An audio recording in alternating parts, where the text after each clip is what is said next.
So hi guys, and welcome to another video. This video is going to be sort of a guide on how to get used to your new level 90 granted classes. This video is not going to cover the basics of World of Warcraft. I'm not going to run you the game. If you are new to the game, you should not be boosting to 90, you should just be leveling up and take the learning process. If you have never played an MMO, it's a long learning process. We all had to do it. Don't just go into endgame content because it really gets people annoyed.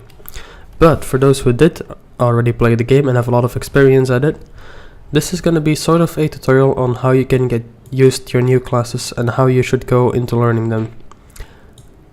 For this example, I'm going to use my paladin since I am learning my paladin now as well. So let's go. The first thing I'm going to do is you're going to go to your spell book. And you're gonna go through every single ability. You're not just gonna drag it, oh here's my wings, I'm just gonna drag it into my bars, my buff. No, you're gonna actually read every single ability. Like, this is pretty straightforward. This is just indeed your wings. It's a cooldown which increases your damage and your healing. Easy. Your buffs, if you read it, you're gonna see it's just a normal buff until you continue. Here it gets sort of more important, and this is one of the reasons why I should read it. Cleanse removes all poison and disease effects. It's important to know which kind of spells your cleanse can actually do. If you continue, Crusader Strike for example, this is why it's important to read it. You were going to use Crusader Strike in your normal rotation anyway, but if you weren't going to do it, Weaken Blows. Crusader Strikes applies Weaken Blows. It reduces their physical damage dealt by 10%, which is huge on a raid boss. So in case you are planning on not putting this in your rotation, you should read it. This is why you should make sure to at least use it once every 30 seconds if you weren't gonna do it. If you continue, like here's another example, don't just say, oh my bubble, drag it into your bars. No, your bubble cannot be used on target with forbearance. It causes forbearance for 1 minute. You may not have noticed, like you may have known there was a cooldown on it, but you may not have known that there was actually a spell called Forbearance, which is why you can't stack them. You couldn't stack it anyway because of the cooldown, but if we continue, you've read all those, eventually you're going to come to other abilities and you're going to see Lay on Hands, causes Forbearance, so you can't use Lay on Hands or your bubble for 1 minute if you've used the other one. Same with Hand of Protection. Right? This is some of the more important stuff, which is why you read every single ability. Not all abilities just do their ability. There's always not always, but there's sometimes second effects coming with it, like Weaken Blows or Forbearance. Alright, so eventually, once you've read everything, you're gonna end up with bars. I have my bars set up, like my DPS cooldowns, some more special stuff, like I would have my Death Creep or my Charge. Here I have my Hammer of Red, which actually you would put in here usually, but for multi-boxing I have to put in here. My Interrupt right here next to my spamming key, so I can easily press that button. Like important buttons, I have on a special Y button, which is because I'm using an Nostromo, so it's a special keybind for me. My cooldowns over here. Your normal bar setup. Next thing we're gonna want to do is go to your talents. You're gonna read every single thing. It may be nice to read other things before you pick them. Like for example, you may think, oh my judgment. It may be better to just have the passive movement or a cooldown. It gives more movement speed whenever I want it. I don't need a target. Since, well, Judgment has a long cooldown, but as you can see, reduces the cooldown of Judgment for protection. So if you were gonna take this ability, this gets a lot more interesting. So there are combos, and obviously you have to know your abilities before you can make your specs. Once you've made your specs and you've put those abilities into your bars as well, now comes the most important part. This is by far the most important part. There's a bunch of passives.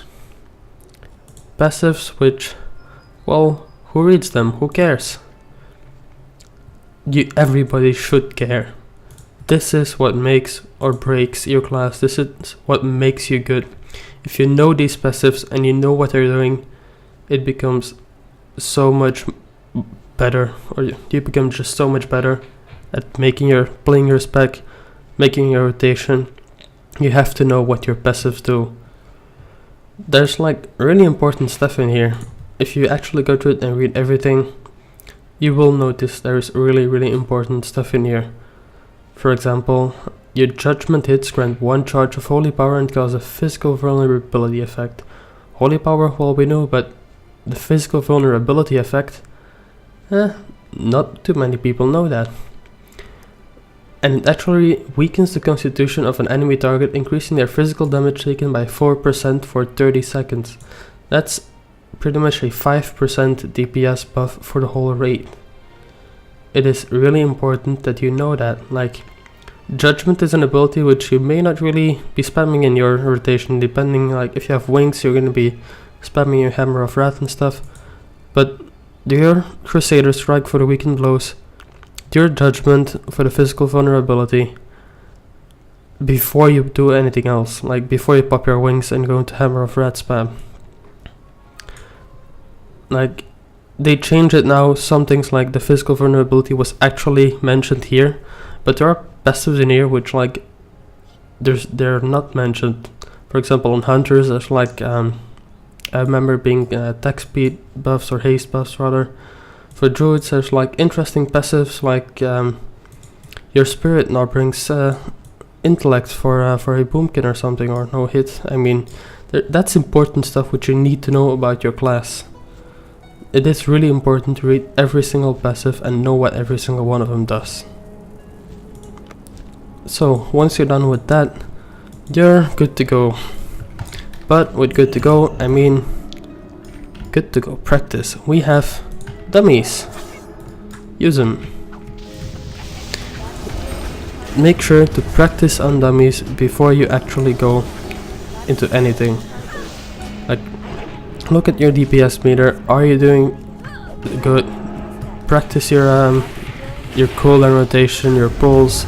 Make sure you have a feeling of how to actually play your class before doing anything, even the most basic content. So, if you have a lot of experience at World of Warcraft, like, this should not take very long. Like 5 minutes here, you'll be ready to go. After that, you're probably gonna go into queuing. You could either, if you are in a guild, definitely just play with guildies, do the stuff with guildies, do some scenarios with guildies or something. But otherwise, there's queues now. Don't go into flexible or normal yet. It may sound appealing, but don't do it yet. Raid Finder is a possibility, but still, you probably should get a little bit more experience with your class before going into Raid Finder. It shouldn't be, but it is definitely now, with a lot of people boosting their way in the LFR. You should not be going into Raid Finder with this few experience with your class. There's scenarios, which is a good alternative, but the best place to learn your class is 5-man dungeons. Heroics are stupidly easy right now. Anyone can do them. Like, I don't even think you need Timeless Isle gear to go queue into these. You should get it though, because it helps a lot, but really, once you get your Timeless Isle gear, do heroic dungeons. Learn your class in 5-man dungeons. The best place to learn is 5-man dungeons. You have a healer, a tank, and 3 DPS. That is a full raid setup, but not in a raid team. This is the best place to learn. After that, you can, of course, do scenarios. Scenarios are really good alternatives to Dungeon Finder, but you don't need a tank or a healer. You can bring them, you don't need them, which is why Dungeon Finder is better. After that, go into Raid Finder. You can now, if you feel you're comfortable, you know what your class does, you know how to play your class, then you can go into Raid Finder. But if you're going into Raid Finder, don't forget to go pick up your legendary quest. This can be done in 1 week. This is like pretty much what I did in 1 week of LF4. I did do all the old LF4s this week though, but you can pretty much do them in 1 week. Then you just have to go to the Terrace of the Endless Spring to kill the shot, to get his heart, and then you just get a little bit of rep, and you already at developer point quest. So you can make some really quick progress down the legendary quest, which is what you should be doing as soon as you know your class. As soon as you're ready to go into LFRs, go pick up your legendary quest. Legendaries are huge, and they're pretty easy to get nowadays. You just need to wait 3 weeks for developer points.